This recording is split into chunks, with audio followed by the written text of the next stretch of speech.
kalau kita bicara mengenai peran dan tanggung jawab muslimah tuh, dewasa ini kan arus deras media yang, apa ya, tidak bertanggung jawab menggiring opini-opini liar bahwa kemudian perempuan adalah kaum yang termarginalkan, yang kemudian tidak bisa mengambil peran dan tanggung jawab yang besar.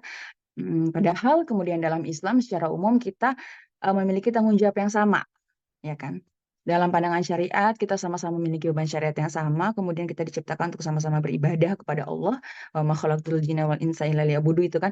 Artinya, kita setara dalam kemudian berlomba-lomba dalam kebaikan. Kemudian dengan itulah kemudian hadir, peran untuk kemudian menyerukan kepada yang hak, lalu kemudian berusaha semaksimal mungkin untuk menjauh pada yang mungkar. Kita sama-sama, harus menjalankan fungsi kekhalifahan kita dengan baik. Itu sebenarnya kan peran yang lalu kalau kita berkaca pada sejarah, memang udah banyak, muslimah-muslimah dari masa ke masa yang kemudian memberikan, kontribusinya, mengetahui peran. Oke, pertama mengetahui identitas dirinya sebagai muslimah, kemudian, menjalankan peran itu dengan, sebaik-baiknya, baik di medan jihad, kayak kita banyak lah yang kita sebutkan sahabiah-sahabiah, kemudian ada Siti Khadijah yang kemudian, berdakwah dengan jiwa dan harta dan lain sebagainya. Banyak sekali kemudian perempuan yang mengambil peran, tahu perannya dan kemudian tahu tanggung jawabnya. Nah, pertanyaannya adalah apakah kita semua sudah, tahu, sudah memahami bahwa apa sebenarnya peran kita? Maksudnya,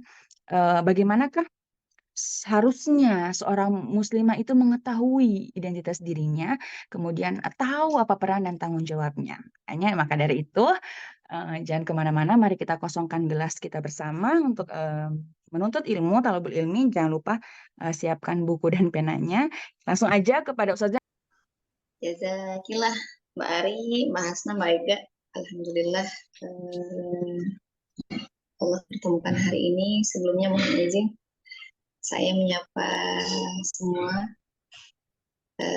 Assalamualaikum warahmatullahi wabarakatuh. Rabbana syrah lana sudurana wa yassir lana umurana wa hlul 'uqdatam min alsinatina yafqahu aqwalana. Allahumma shalli wa sallim ala sayyidina Muhammad wa ala ali sayyidina Muhammad. Teman-teman semuanya, mbak-mbak semuanya di Korea, Masya Allah, Alhamdulillah, kesempatan kedua saya bertemu meskipun lewat online kita gitu ya. Alhamdulillah Allah berikan wasilah untuk bisa berbagi bersama mbak-mbak semuanya yang Masya Allah diminta untuk sharing. Kalau saya menganggap sharing nih jadinya, karena judul temanya peran dan tanggung jawab muslimah itu sebetulnya materi yang ada di mana-mana, yang bisa diakses siapapun, tapi mungkin seringkali kita sebagai manusia khilaf dan lalai gitu ya terhadap esensi dan tanggung jawab aslinya gitu. Masya Allah, sama-sama belajar hari ini karena dengan Ana diberikan kesempatan buat berbicara, akhirnya kesempatan belajar kembali, membuka-buka kembali, dan Masya Allah memang menjadi reminder sendiri materi ini untuk kita terus lihat lagi catatannya gitu ya, baca lagi, terus kemudian belajar banyak lagi, mencari referensi lagi, karena memang posisi kita sebagai muslimah ini perlu tanggung jawab label, tanggung jawab apa bahasanya, tanggung jawab nama. Sudah benarkah gitu kan, sudah pantaskah kita menyandang kata muslimah? Yang seru itu ketika saya menyiapkan materi ini, kata besar muslimah gitu kan ya. Lalu kemudian anak saya yang paling besar bertanya, "Wah, muslimah itu apa?" Lalu kemudian saya balik tanya, "Menurut kakak muslimah apa?" "Muslimah itu orang muslim," kata dia. "Oke, orang muslim. Berarti orang muslim itu apa yang ada di gambaran kakak, apa yang ada di bayangan kakak, apa yang ada di kacamata kakak gitu kan ya." Lalu kemudian dia bilang, "Apa ya? Ya orang Islam," gitu. Lalu kemudian saya bacakan ayat ini gitu kan ya. eh, kakak hafal doa apa namanya iftitah di sholat gitu kan, di surat Ali Imran di sini surat Al-An'am dibuka materi pada siang hari ini dengan surat Al-An'am ayat 162 sampai 163. Allah bersabda mengingatkan kepada kita bahwa orang Muslim itu mengatakan bahwa A'udzubillahi minasyaitonirrajim. Qul inna sholati wa nusuki wa mahyaya wa mamati lillahi rabbil alamin. Mereka yang mengaku muslim sejatinya siogianya bersaksi pada dirinya, pada perbuatannya, pada perkataannya, pada tingkah lakunya gitu kan ya, sikap-sikapnya, mengambil keputusannya sesuai dengan konteks ini.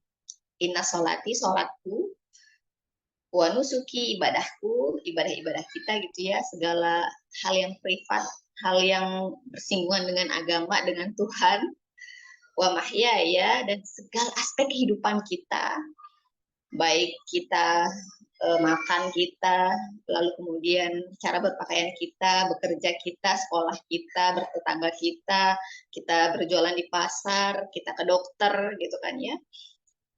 Segala aspek kehidupan, wa mahyaya wa mamati, dan nanti ketika kita meninggal, apakah nanti meninggalnya lillahi rabbil alamin. Tujuannya sudah untuk Allah nih. Gitu ya. Tujuannya untuk mencari ridho Allah kah? Gitu kan? Lillahi rabbil alamin sudah sampai sana belum kira-kira gitu kan? Karena kalau mati itu kan, meninggal itu masya Allah hal yang kamu tidak diundang, hal yang kita tidak tahu kapan menghampiri kita, dan kemudian akhirnya mamati di sini bagaimana kita mempersiapkan konsep konsep saat Allah malaikat Israel datang menjemput kita. Iya, apartemen. Gitu. Cuma kan apartemen juga ada yang gede, ada yang kecil, nggak semuanya gede.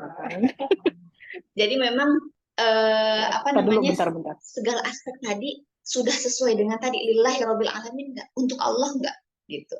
Jadi ketika di awal sudah kita sama-sama paham bahwa tadi Mbak Ari mengingatkan kepada kita tujuan urgensi kita ada, Allah hadirkan di atas muka bumi ini untuk beribadah, berarti untuk beribadahnya lillahi rabbil alamin gitu kan. Bahkan makannya kita untuk Allah enggak, kita mencari nafkah, mencari uang gitu ya, untuk Allah enggak gitu kan ya. Kita menikah untuk Allah enggak, kita sekolah kuliah untuk Allah tidak. Itu pertanyaannya. Maka kemudian muslimah bayangannya seperti itu. Lalu ketika ditanya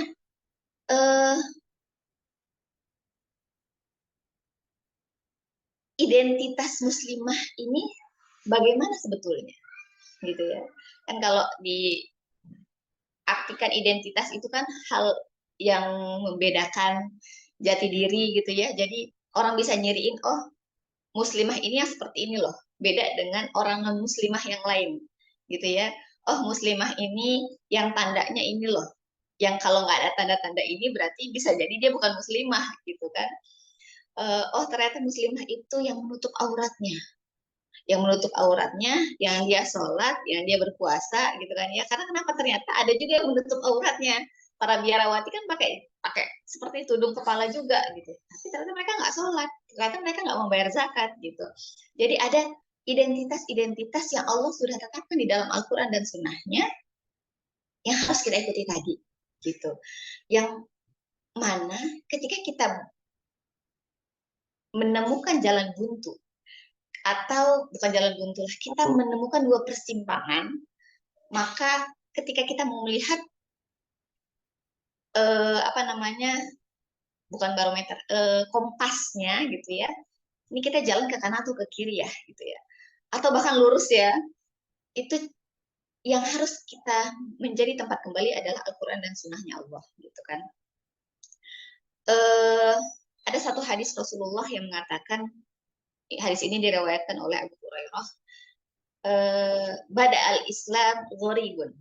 Jadi Islam datang, lahir, hadir pertama kali itu gharibun, aneh. Gharib itu kalau dalam bahasa Arab artinya aneh. Wasayaud, dan akan kembali dengan keadaan gharibun juga, dengan keadaan aneh gitu ya. Kalau kita berpikir memang saat itu ketika Rasulullah hadir di tengah-tengah masyarakat jahiliyah, Arab jahiliyah saat itu gitu kan ya. Memang menjadi sesosok yang aneh, menjadi sebuah syariat yang aneh, menjadi sebuah ajaran yang aneh. Kenapa? Karena mereka terbiasa menyembah berhala, mereka terbiasa membunuh anak perempuan hidup-hidup, bayi perempuan hidup-hidup. Mereka terbiasa mencurangi timbangan, mereka terbiasa minum khamr, mereka terbiasa menari-nari dengan baju terbuka gitu kan ya. Islam hadir dengan membawa syariatnya. Oh, ternyata bayi perempuan juga manusia yang punya hak kehidupan. Oh, ternyata khamr itu dilarang.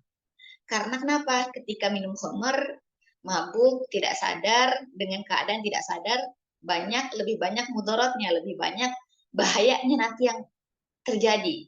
Dia nggak sadar bisa membunuh, dia nggak sadar bisa mencelakai dirinya, gitu kan ya. Islam hadir dengan segala keanehan itu tadi.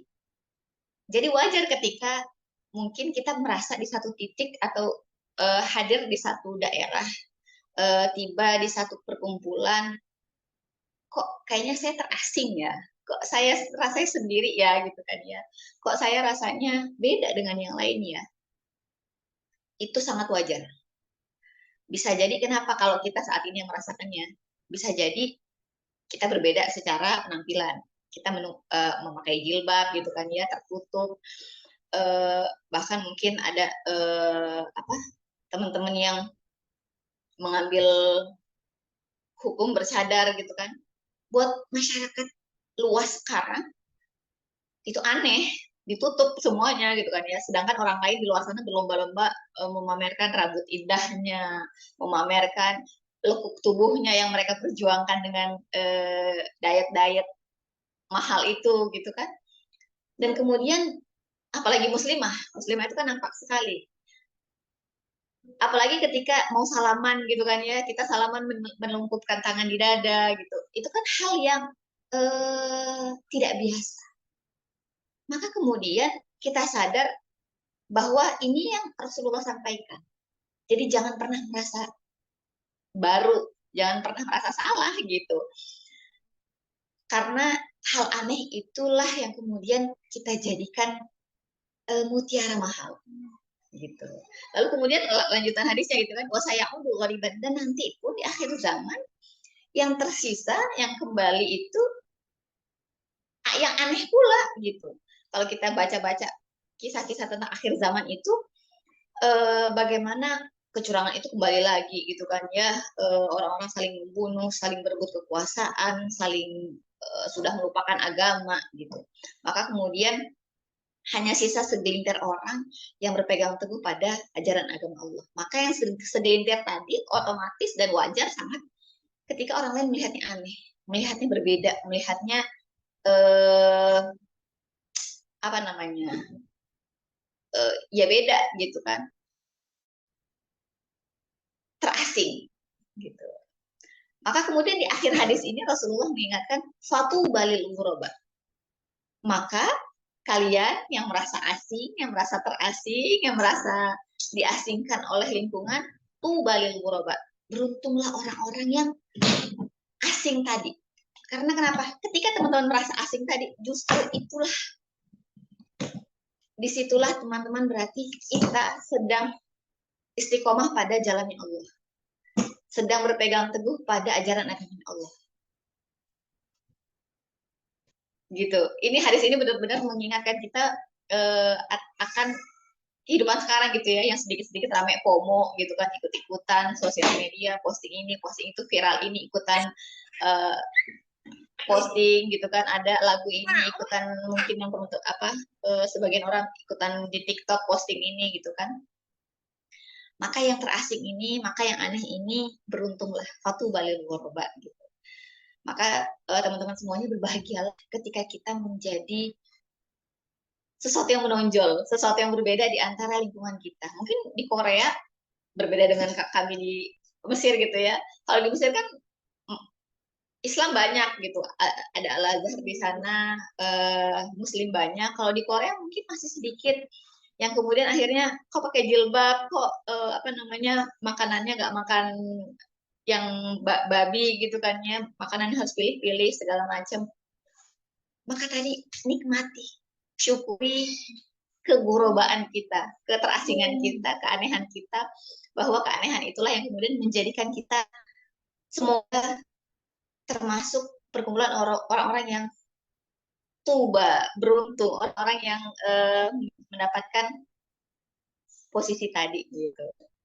Maka kemudian ketika kita sudah paham identitas kita dan kita pede gitu ya dengan saya muslimah, saya siap untuk menciarkan bahwa Islam itu ternyata tidak seperti yang digaungkan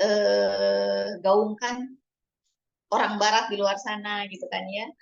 Makanya Masya Allah peristiwa Palestina akhir-akhir ini tuh mengajarkan kepada kita, memelekkan mata kepada kita bahwa ternyata yang terjajah adalah kita semuanya di sini gitu kan. Kita di sini merasa mau makan salah gitu kan. Ternyata barang-barang yang kita makan mendukungnya Israel gitu ya, mendukung Amerika. Dan bahkan ternyata masih banyak orang-orang yang enggan memposting Palestina atau merasa ya udahlah orang lain aja gitu. Tapi ternyata di seluruh belahan dunia kita lihat yang non negara Islam ya, non negara Islam yang di Jepang, Korea, Amerika dan berbagai negara lainnya, mereka justru malah berbondong-bondong turun dengan identitas mereka yang sebetulnya mereka bukan muslimah gitu kan. Mereka orang non-Islam gitu, tapi mereka bangga untuk menyuarakan itu. Harusnya kita lebih bangga lagi untuk menyuarakan Islam ini gitu. Maka teman-teman semuanya, ketika kita melihat sudah selayakkah kita sebagai sosok muslimah gitu ya, sudah idealkah kita sebagai muslimah sejati? Di sini ada beberapa contoh, ada beberapa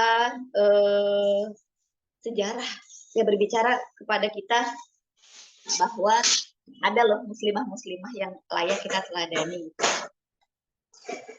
Dan ketika kita lihat ada fase-fase kehidupan kita di sini, kita sebagai anak-anak, kita sebagai orang muda, anak-anak muda gitu ya, yang energik, yang bebas, yang bisa melakukan apapun, lalu kemudian naik peran menjadi istri, menikah gitu kan ya, lalu kemudian naik lagi perannya sebagai ibu,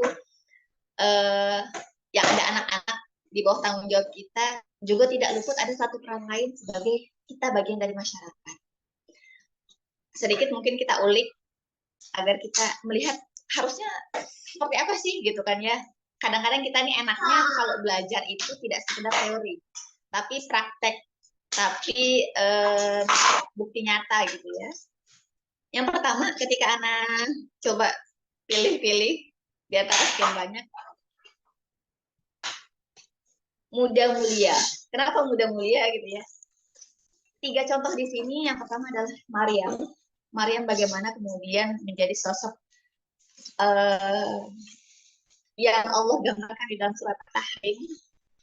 Bagaimana sucinya beliau, bagaimana terjaganya beliau, menjaga ifahnya, menjaga kebersihannya dari laki-laki luar, dari terkontaminasi makanan haram, pandangan haram gitu ya, lingkungan yang haram, omongan-omongan yang mungkin tidak penting, tidak bermanfaat gitu. Maka kemudian Maryam ini menjadi apa namanya? Bentuk, menjadi gambaran buat teman-teman kita semuanya, sudah sejauh mana kita bisa menjaga ifah kita, sudah sejauh mana kita menjaga izah kita terkunci, terpenjara di dalam ketakwaan dan ketaatan kepada Allah. Gitu ya. Masya Allah, ini Maryam benar-benar stable, wanita yang suci di sejarah Islam itu sendiri. Lalu kemudian yang kedua ada sosok Siti Aisyah. Siti Aisyah bintu Abu Bakar gitu ya. bagaimana Siti Aisyah ini menjadi pemudi yang cerdas, pemudi yang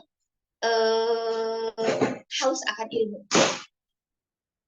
Jadi jangan hanya kemudian apa bahasanya, disempitkan pada konteks Aisyah dinikahi oleh Rasulullah umur 9 tahun saja gitu. Tapi kita lihat apa hikmahnya, apa sisi positifnya.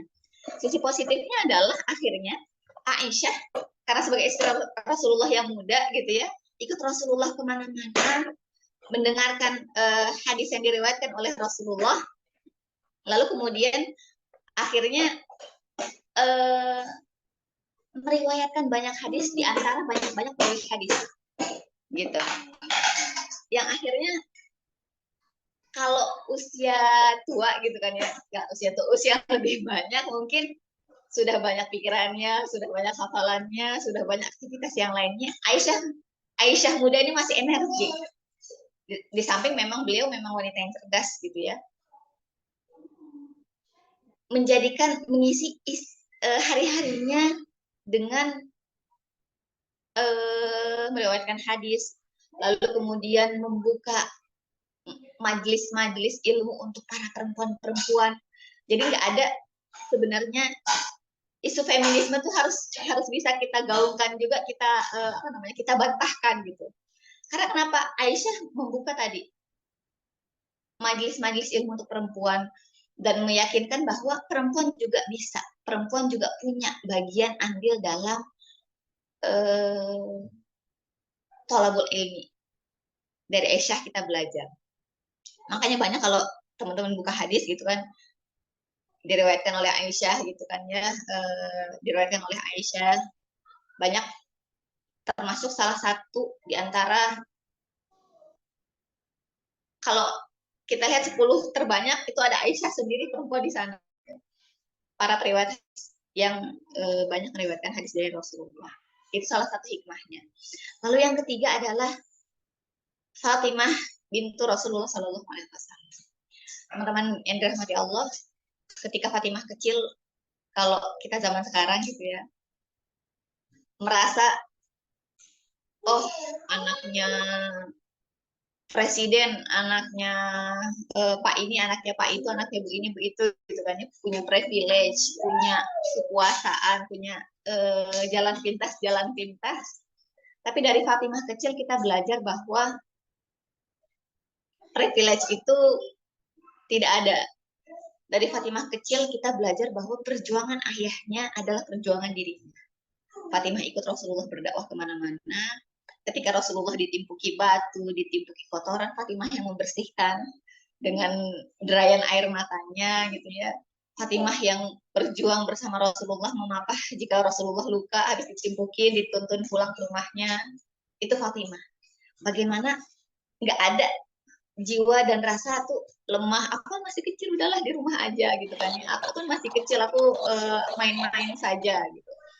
Jadi memang diisi oleh tadi keteguhan dan kekuatan yang akhirnya menempa diri Fatimah menjadi sesosok perempuan yang luar biasa gitu. Bagaimana ketika sudah menikah, Rasulullah hadir ke rumah Fatimah silaturahim, lalu kemudian ditemukan baju besi yang saat itu hal termewah, hal termahal yang Fatimah punya bersama Ali bin Abi Thalib. Maka kemudian Rasulullah sampaikan, berikan baju besi ini ke Baitul Mal agar kemudian dijadikan keuangan, agar dijadikan pemasukan untuk masyarakat Islam saat itu gitu kan ya. Jadi nggak ada namanya privilege, nggak ada namanya kenyamanan, keenakan ketika bahkan sesosok Fatimah anaknya Rasulullah saja gitu. Jadi bagaimana kita kemudian mencari-cari atau menjadikan privilege itu sebagai alasan, itu pelajaran buat kita nggak ada gitu. Kita belajar dari Fatimah bahwa sesempit apapun keadaan, sesulit apapun keadaan, menjadi perempuan yang tangguh, yang kuat itu adalah niscaya sih gitu, harus, agar kemudian nanti menapaki tangga-tangga selanjutnya itu lebih kuat lagi. Lalu kemudian fase selanjutnya kita menjadi istri. Jadi istri yang berharga. Bagaimana menjadi istri kecintaan suami gitu kan ya. Teman-teman sini kira-kira sudah berapa persen yang menikah berumah tangga ya, Masya Allah. Semoga yang belum Allah anugerahkan imam yang solih di waktu yang terbaik, dan semuanya mbak-mbak alhamdulillah semuanya sudah menikah dan terus sedang menjalani kehidupan fase menjadi istri berharganya. Semoga kita menjadi istri yang berharga bagi suami-suami kita. Di sini kita belajar yang pertama dari Khadijah. Khadijah bintu Khuwailid ini adalah ibunda kita, mencontohkan kepada kita bahwa kalau sekarang kan ramenya postingan-postingan itu nafkah nafkah rumah dengan nafkah istri berbeda gitu kan ya. Nafkah ini harus dibayar, nafkah itu harus dibayar. Tapi ketika kita membaca sejarah, melihat sejarah, ternyata Ibunda Khadijah malah mengajarkan kepada kita semua harta yang dia punya, dia infakkan untuk Islam gitu kan, dia berikan untuk suaminya untuk mendukung dakwah suaminya. Itu yang kok bertolak belakang ya gitu kan ya. Kok Islam sebetulnya mencontohkan kepada kita seperti ini gitu kan ya. Tapi kenapa zaman sekarang kita diajak oleh media, diajak oleh postingan-postingan untuk mempersulit kehidupan kita sendiri gitu. Bagaimana kita lihat bahwa Ibunda Khadijah yang nyaman, yang dengan harta keturunan bangsawannya memilih untuk hidup bersama Muhammad, seorang yatim piatu yang kemudian mengajak kepada risalah ketauhidan. Bagaimana kemudian kisah Rasulullah mendapatkan wahyu dan pulang ke rumah dia cuma bergetar, lalu kemudian berteriak merintih, zamiluni ya Khadijah gitu kan ya, selimuti aku. Khadijah mengajarkan kepada kita yang nggak banyak tanya, kenapa gitu kan ya, ada apa dari mana, diapain sama orang gitu kan. Mungkin kita istri-istri zaman sekarang lebih banyak itunya, tapi yang Khadijah lakukan adalah diberikan selimut, dipeluk, dinyamankan, ditenangkan gitu kan, diberikan kenyamanan bahwa aku ada di sini bersamamu gitu. Itu Masya Allah yang Khadijah ajarkan kepada kita. Dan banyak sejarah tentang Ibunda Khadijah yang bisa kita baca lainnya. Yang kedua, kisah Asiyah. Kisah Asiyah yang Masya Allah ternyata kalau kita bicara sepupu, akhirnya melebar kemana-mana. Dan akhirnya banyak jawaban dan banyak konteks yang bisa kita jadikan pertimbangan. Karena ternyata Asiyah yang keimanannya setinggi itu bersuamikan Fir'aun gitu kan ya. Tapi dia bisa menjaga, dia bisa istiqomah dalam ketaatan kepada Robnya. Makanya anak tuliskan di sini Asiyah hamba Robnya gitu. Ketaatan kepada Robnya meskipun dia terbelenggu di dalam istana Fir'aun. Meskipun dia nyaman, meskipun dia seorang istri durjana, dia tetap istiqomah dalam tauhid kepada Rabbnya. Makanya kemudian Allah abadikan juga di dalam surat At-Tahrim doa beliau, Rabbi benili indaka baitan. Ya Allah, istana ini nggak ada apa-apanya buat aku. Kata Asiyah gitu kan ya. Buatkan untukku indaka di tempat nanti, di surgamu nanti, baitan, sebuah rumah fil jannah wa najjini min fir'auna wa amalih, dan tolong jaga aku ya Allah, selamatkan aku ya Allah gitu kan ya, kuatkan aku ya Allah dari Fir'aun dan amalnya, dan dari Fir'aun dan segala perbuatan aneh-anehnya, dari Fir'aun dan segala perbuatan zolim-zolimnya gitu kan, bukan aneh lagi kalau Fir'aun kan sudah zolimnya. Wa najjini minal qaumidz zalimin gitu kata Asiyah. Jadi mungkin ketika teman-teman semuanya menemukan teman atau menemukan masalah dalam rumah tangga, dalam bersama pasangan, itu kan katanya konseling rumah tangga kan wajar ya, gitu kan. Bagaimana kemudian kita kokoh terhadap keimanan kita kepada Allah. Ya Allah, semoga rumah tangga ini menjadi wasilah saya kepada surganya Allah. Ya Allah, semoga pasangan saya ini menjadi asbab saya masuk surganya Allah, menjadi sebab Allah ridho terhadap saya. Itu yang Asiyah ajarkan kepada kita. Dan yang terakhir, Ibunda Hajar sebagai pembuka kota Makkah. Teman-teman yang dirahmati Allah, kalau masa Idul Adha itu momentum saya biasanya buka kembali gitu ya, sirah dan sejarahnya keluarga Ibrahim alaihissalam, bagaimana mereka survive dengan semua ujiannya Allah. Kalau bisa dibilang semua hidupnya tuh ujiannya abadi gitu sampai saat ini. Bagaimana Nabi Ibrahim merindukan anak, lalu kemudian akhirnya menikah kembali, lalu dikaruniai anak, lalu ketika sudah punya anak diminta sama Allah untuk diasingkan, untuk dipindahkan ke padang yang tandus. Tapi sosok Hajar di sini mengajarkan kepada kita bahwa tugas seorang istri cuma satu, taat kepada suami. Yang otomatis kita tahu taat kepada suami, yang suaminya itu taat kepada Allah Subhanahu wa taala. Karena tidak ada yang lebih membahagiakan, yang lebih menenangkan ketika kita menaati perintah orang yang takut kepada Allah. Jadi ucapannya, perintahnya, titah-titahnya itu semuanya atas landasan Allah Subhanahu wa taala. Maka itu juga yang membuatkan Siti Hajar taat, teguh, kokoh meskipun dibawa jauh ke padang yang tandus, lalu kemudian ditinggalkan bersama bayi Ismail kecil yang tidak ada orang di sana, yang tidak ada kenyamanan di sana, yang tidak ada makanan di sana, gitu kan ya. Karena tadi Hajar tahu yang Hajar taati adalah Allah Subhanahu wa taala. Itu Masya Allah 3 sosok yang bisa kita belajar dari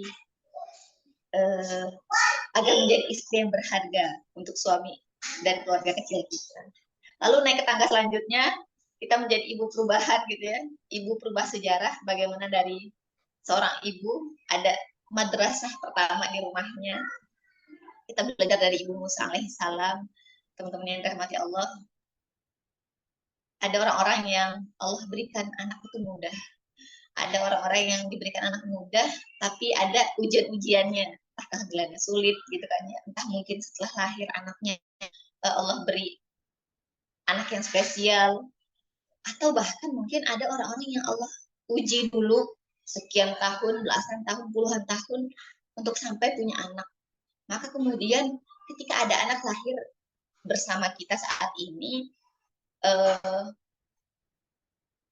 kita sadar bahwa inilah doa, inilah harapan yang kita minta sama Allah.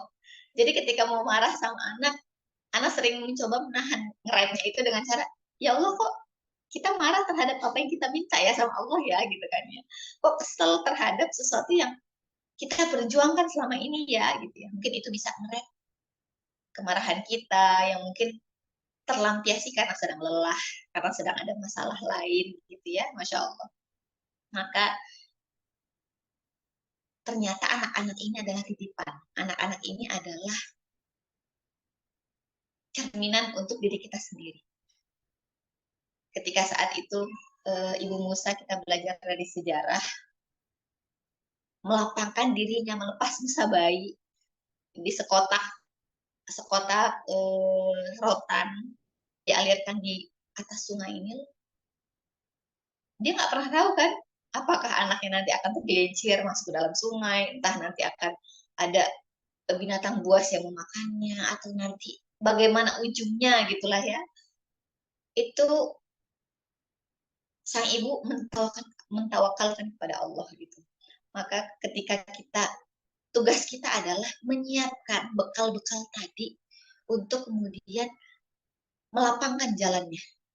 Bekal keimanan, bekal kesehatan, bekal ilmu, yang ketika sang anak ada waktunya pergi nih, ada masanya pergi, mereka pergi dengan bekal yang kita siapkan tadi. Dengan bekal yang kompak, yang lengkap, yang sudah kita persiapkan. Maka dengan persiapan tadi kita harapkan, kita bercita-cita, anak kita lah sang perubah sejarah masa depan kelak, yang kita nggak pernah tahu apakah mungkin kita Allah izinkan menemaninya tumbuh gitu kan ya, apakah Allah izinkan kita melihat kesuksesan dia, atau ternyata umur kita tidak sepanjang eh, kesuksesan mereka gitu. Lalu yang kedua adalah ikhlasnya Khonsa, ibu para syuhada. Khonsa ini Masya Allah, Allah anugerahkan 4 putra, 4 anak laki-laki yang ternyata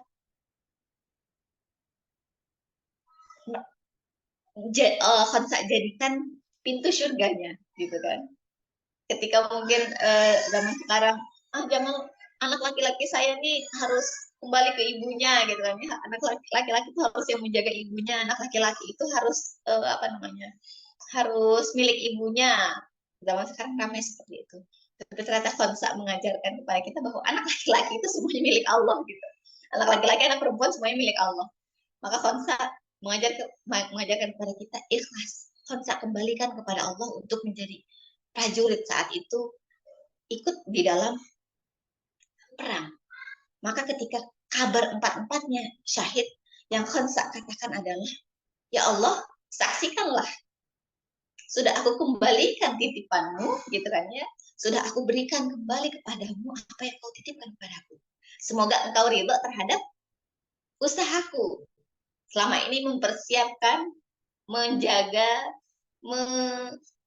memperbaiki titipan-titipan tadi. Sifat-sifat Khansa itu yang harus kita hadirkan di dalam jiwa raga kita, bahwa sesungguhnya suami, ya anak gitu ya, kehidupan ini ternyata bukan milik kita teman-teman semuanya milik Allah. Jadi ketika Allah ambil, Allah minta, kayaknya nggak pantas ya kalau kita bersedih hati, lama-lama bermuram durja gitu.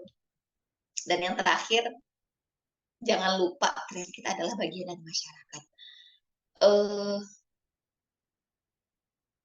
Seorang yang muntage itu apa bahasanya? Bermanfaat.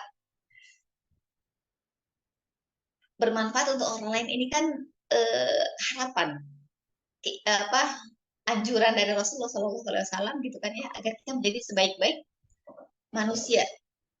Yang bagaimana sebaik-baik manusia yang bermanfaat bagi orang lain. Maka ternyata banyak perempuan-perempuan di dalam sejarah yang juga menjadi pelopor, yang menjadi pewarna lain, dan mereka bisa berkontribusi di dalam sejarahnya. Yang pertama ada sosok Rufaidah. Sosok Rufaidah yang dia meminta kepada Rasulullah untuk ikut serta pada perang Badar, pada perang Uhud gitu kan ya. Yang akhirnya Rasulullah izinkan Rufaidah ikut. Yang tugas mereka adalah mengobati orang-orang sakit ini tadi, orang-orang luka, orang-orang yang mungkin butuh pengobatan, butuh makanan. Rufaidah hadir menjadi pelopor yang membangun tenda-tenda pengobatan. Jadi ternyata Masya Allah, keberaniannya, keteguhan hatinya itu bukan serta-merta menjadikan perempuan-perempuan ini di rumah saja gitu kan ya, kita lemah, kita nggak berdaya gitu. Tapi mereka paham konteks kebutuhan, paham konteks ada orang lain yang harus membantu gitu. Support itu banyak, tapi saya mau menjadi support terbesar dan terdepan gitu. Itu yang Rufaidah contohkan kepada kita.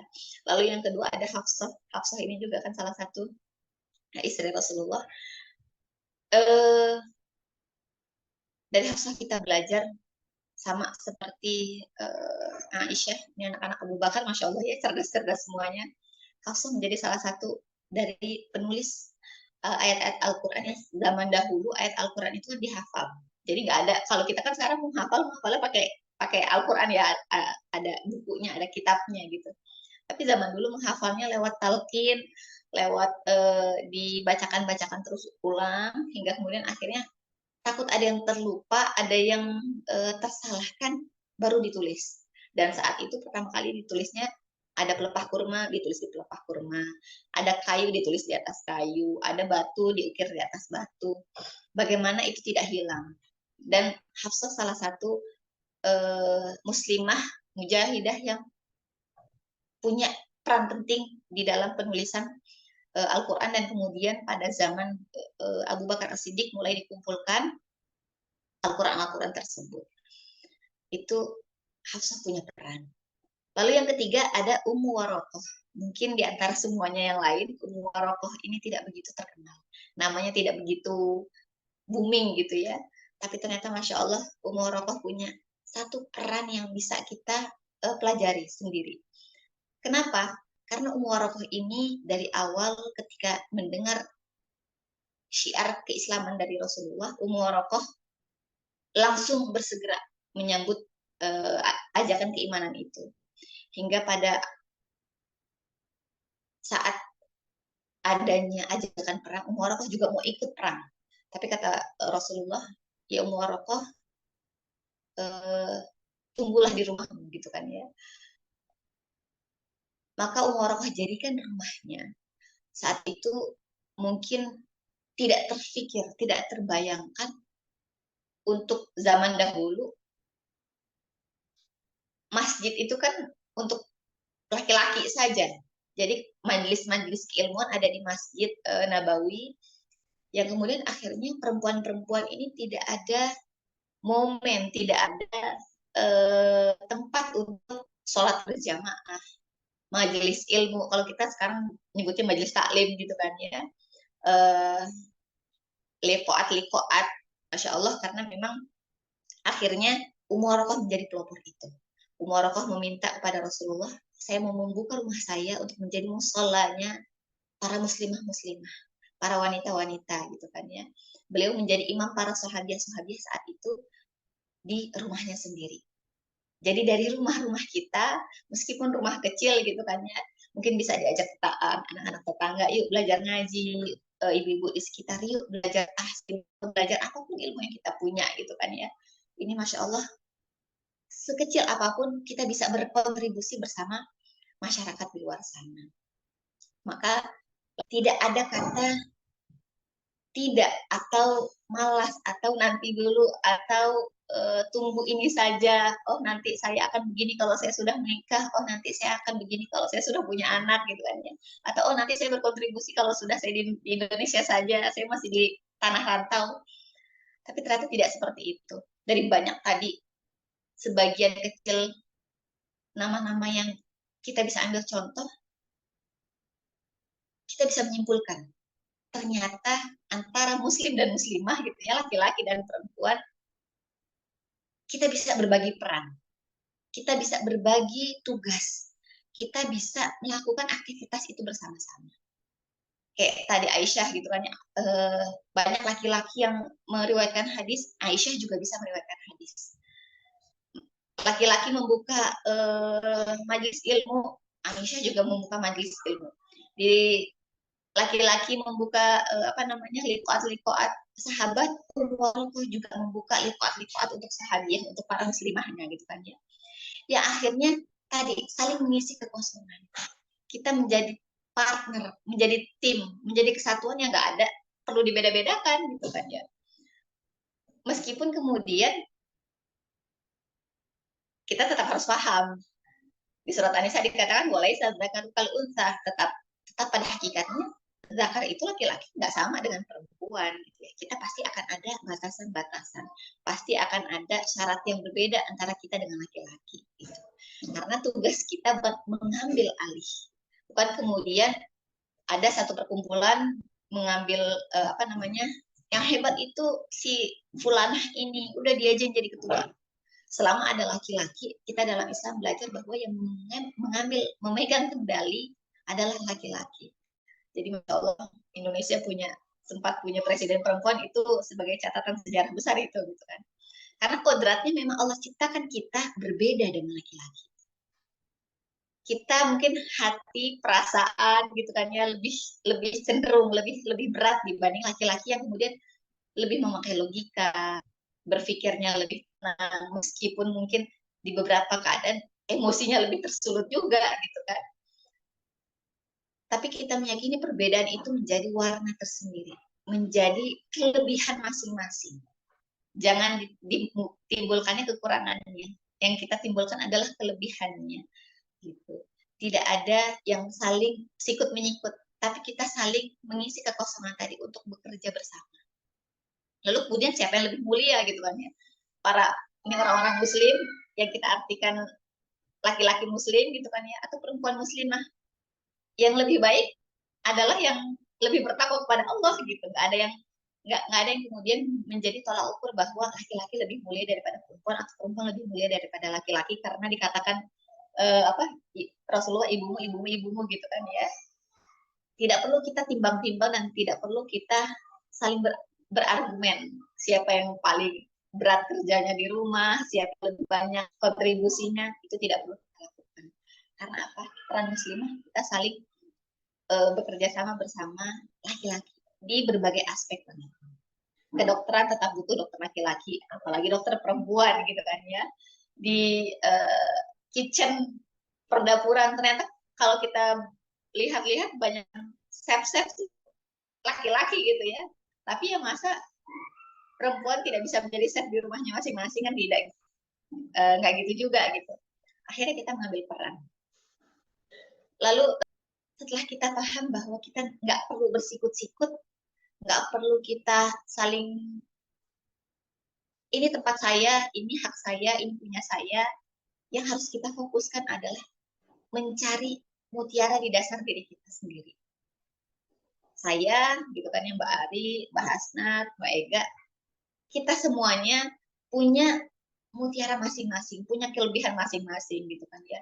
Saya insecure terhadap mbak-mbak gitu kan ya, yang mungkin sedang bersekolah jauh di Korea gitu kan. Yang mungkin ada perasaan lain juga, enak bahasanya belajar agama misalnya seperti itu. Ya akhirnya kita tidak perlu berlama-lama dalam enak dia, nyaman dia gitu kan. Oh dia bisa gitu karena privilege, oh dia bisa begitu karena ini itu gitu kan. Tapi yang harus kita fokuskan adalah mutiara di dasar diri kita tadi. Dengan cara apa? Kaya akan input, kita perbanyak masukin input-input yang bisa masuk ke dalam tubuh kita. Kalau tadi di awal Mbak Ari ingatkan kepada kita, kosongkan gelas. Setiap hadir di majelis ilmu, ini ilmu tentang parenting, kosongkan gelas. Anggap kita nggak pernah tahu tentang ilmu parenting gitu kan. Sehingga akhirnya ketika pemateri menyampaikan, semua bisa kita serap. Ketika masuk ke dalam seminar, apalagi seminar bisnis gitu kan ya, anggap kita nggak pernah kenal namanya saham, namanya apa namanya konsumen, segala macam muamalah keuangan gitu kan ya. Akhirnya kita bisa menimba ilmu sebanyak-banyaknya. Itu yang menjadi fokus kita sekarang. Dimanapun posisi kita, masih muda belia tadi, ataukah sudah di posisi istri berharga, atau di posisi ibu yang akan merubah sejarah, kita fokus di input ke dalam diri kita. Karena nanti ketika teko kita sudah penuh, meskipun kita berharap nggak pernah ada penuhnya ya, karena tugas kita belajar sampai maut menghampiri kita, kita bisa menghasilkan output yang mahal. Output yang ketika kita berikan kepada orang lain itu berwarna. Warnanya tuh indah, warnanya cerah, dilihat, diterima, dibutuhkan oleh masyarakat luar. Kalau ditanya masyarakat luar butuh apa? Butuh semuanya. Gitu kan ya. Kalau seperti Ana misalkan, Ana belajar di Al-Azhar, jurusannya Syariah Islamiyah, konsentrasinya fikih. Nggak mungkin Ana bilang ketika ditanya, Mbak, ini Mbak, ada ayat ini, tapi saya belajarnya ditafsirkan seperti ini. Saya nggak mungkin mengatakan, Mbak maaf, saya belajarnya fikih. Saya nggak ngerti tentang tafsir gitu. Kan itu nggak lucu gitu. Yang akhirnya tugas saya, akhirnya juga belajar tafsir juga belajar hadis juga belajar akidah juga gitu kan ya. Begitu juga dengan mbak-mbak semuanya. Maka kemudian tadi, perkaya input agar output kita mahal. Agar mutiara itu semakin bersinar ketika terus diasah, terus digosok, terus dilihat oleh banyak orang. Jangan sampai kemudian kita ketika sedang bersinggungan dengan masyarakat banyak gitu ya, atau dengan diri sendiri, ketemu masalah, ketemu merasa buntu, merasa tidak ada yang bisa kita lakukan atau perbaiki, lalu kemudian kita akhirnya putus asa atau akhirnya kita give up. Dan ternyata harus kita pahami dan sadari bahwa kehidupan kita di dunia ini semuanya memang ujian ya. Jangan disebut masalah sebenarnya, kalau masalah itu kan terlalu negatif thinking jadi. Semua itu ujian. Bagaimana ketika kita melewati ujian ini lulus? Maka ketika kita sedang bertemu perselisihan tadi, entah dengan diri kita, entah dengan masyarakat di luar sana, atau dengan orang lain di sekitar kita ingat ayat di surat An-Nisa ini. A'udzubillahi minasyaitonirrajim. Ya ayyuhalladzina amanu athi'ullaha wa athi'ur rasul wa ulil amri minkum. Tugas kita sebagai seorang muslimah tadi yang di awal kita sudah klaim diri kita sebagai muslimah ya. Taat kepada Allah, taat kepada Rasulullah. Lalu kemudian ada wa ulil amri minkum. Nanti wa ulil amri ini nanti konteksnya banyak, pembahasannya banyak lagi gitu ya. Kita anggap sebagai pemimpin kita saat ini yang sudah punya suami, ya suami bisa dijadikan ulil amri. Kita sebagai anggota masyarakat mungkin ada pemimpin-pemimpin daerah kita. Lanjutan ayatnya, fa in tanaza'tu, kalau kamu nanti berselisih paham, ada yang beda pendapat, farudduhu ilallahi wa rasulih, maka kembalilah, maka lihat lagi bagaimana Allah dan Rasulnya berbicara. Lewat apa? Lewat Al-Quran dan As-Sunnah. Gitu. Jadi, jadikan segala aspek kehidupan kita ketika kita menemukan jalan buntu, menemukan tadi persimpangan jalan, menemukan pertanyaan-pertanyaan, kita lihat Al-Quran menjawabnya seperti apa ya. Rasulullah mengajarkan kita seperti apa ya, gitu kan ya. Karena memang akhirnya Allah menjadikan Al-Quran itu sudah syumul, sudah lengkap, sudah sempurna. Maka ketika Allah sudah lengkapkan Al-Quran itu, Allah tambah lagi dengan Rasulullah sebagai role model. Kenapa Rasulullah ini berupa manusia? Karena kalau tidak berupa manusia nanti kita menjawab lagi, dia kan malaikat misalkan. Dia kan nggak punya hawa nafsu seperti kita. Gitu. Tapi ketika Rasulullah Allah hadirkan Muhammad, sosok Muhammad ini juga manusia sama seperti kita, punya amarah, punya keinginan, punya hawa nafsu, punya rasa cinta, punya rasa sayang. Itu jadi normal. Kita apple to apple-nya sama. Gitu. Rasa yang kita punya sama. Maka di akhir ayat dikatakan faruddu ilallahi wa rasulih in kuntum tu'minuna billahi wal yaumil akhir. Dzalikum khairu wa ahsanu ta'wila. Maka teman-teman yang dirahmati Allah, kalau kadang ego kita tinggi, keinginan kita, ambisi kita sedang meletup-letup gitu ya. Maunya gini. Harus kayak gini. Agak coba di calm down-kan sedikit, disenderkan bahu kita, direbahkan badan kita dulu gitu kan ya. Setelah bernafas sejenak, balik lagi. Allah ngebolehin nggak ya? Allah ridho nggak ya? Gitu ya. Karena kenapa? Dzalika khairun. Karena ketika kita kembali ke Allah, itulah yang terbaik. Itulah harusnya seperti itu. Wa ahsan ta'wila. Dan itu yang harus kita terus jadikan acuan. Jadikan pegangan di dalam kehidupan kita dalam segala aspek. Gitu. Karena sejatinya kita tidak bisa hidup tanpa masalah. Ketika ada adik junior mengatakan, Kak, nikah enak ya Kak, gitu kan. Aku pulang, jadi bisa malam-malam pulangnya. Karena kami dulu di Kairo kan, nggak boleh pulang, akhwat jangan pulang lewat Isya ya, gitu kan ya. Isya harus sudah di rumah,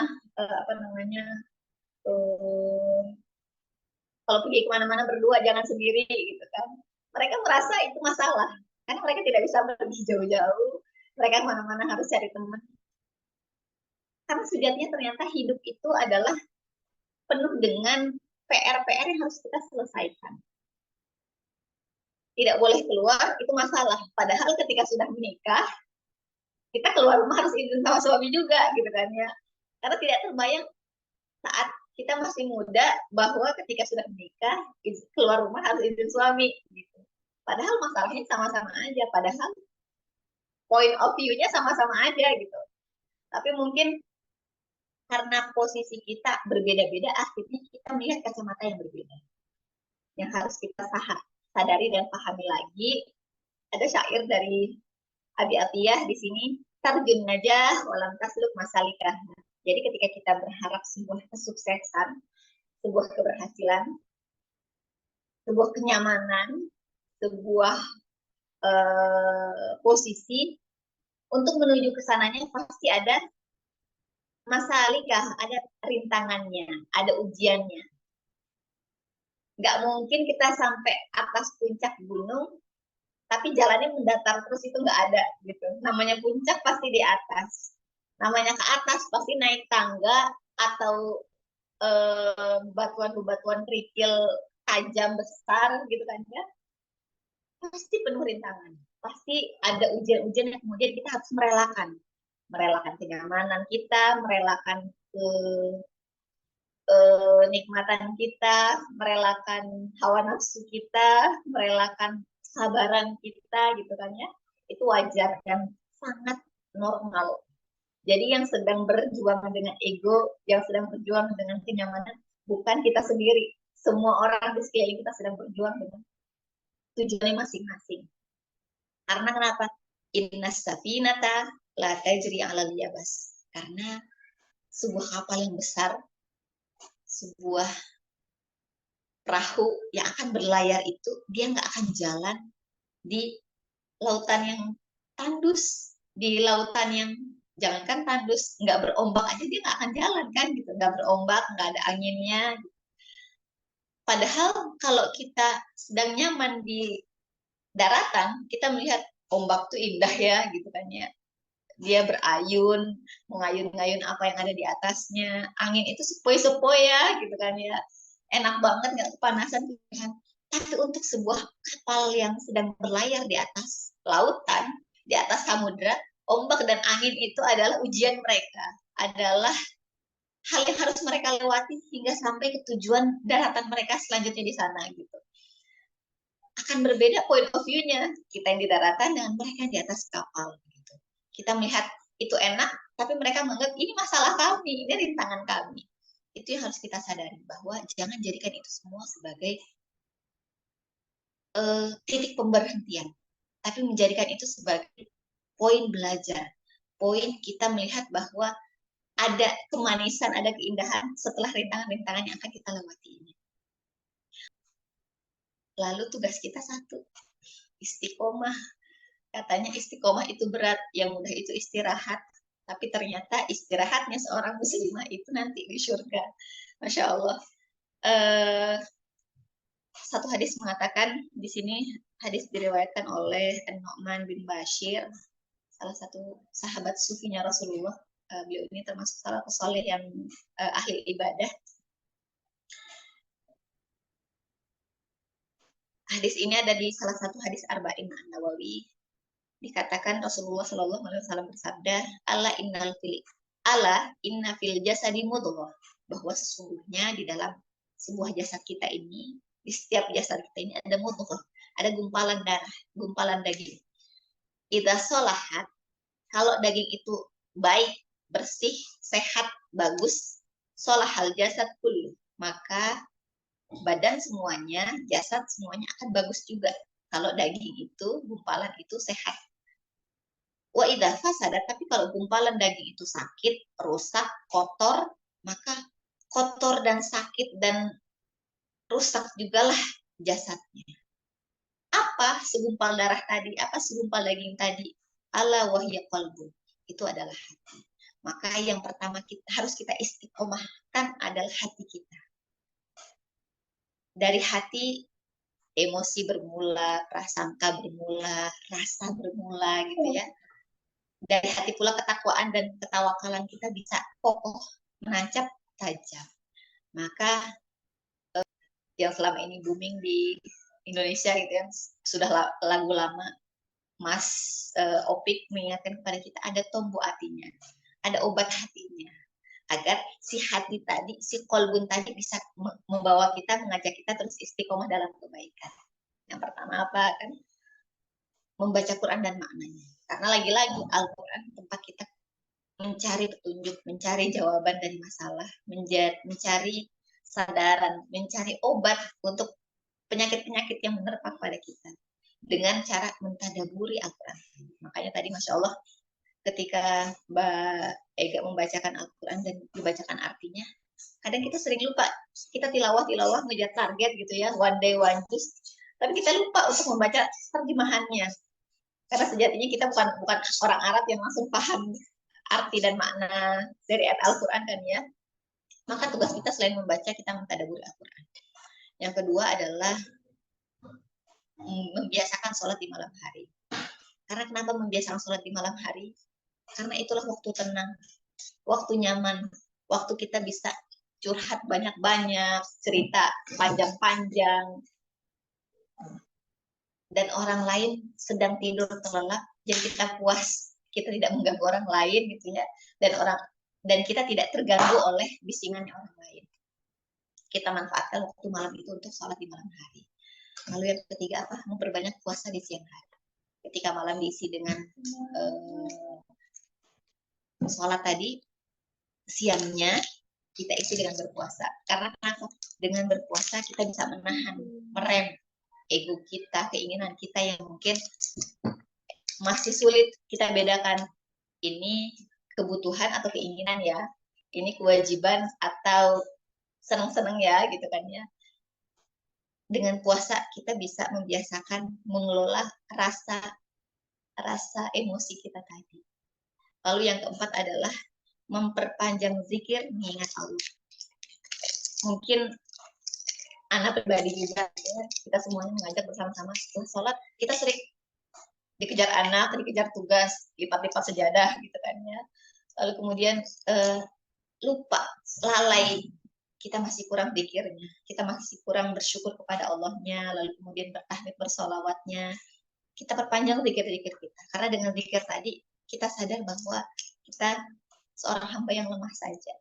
Gitu, kita butuh Allah, karena kenapa di surat di Al-Quran Allah mengingatkan kepada kita juga, ala bidzikrillah tatmainul qulub, dengan zikir kepada Allah hati akan tenang. Mungkin sedang menunggu bis, mungkin sedang masak gitu ya, sambil istighfar, sambil bertahmid, bersolawat, sambil mengutin mainan anak-anak yang berceceran, gak ada selesai-selesai dan habisnya gitu kan. Satu mainan astagfirullah, dua mainan astagfirullah, tiga mainan astagfirullah gitu kan ya. Kita isi hari-hari kita dengan zikir kepada Allah. Dan yang terakhir, berkumpullah dengan para orang-orang soleh dan solehah. Kadang-kadang kita merasa insecure atau minder gitu kan ya.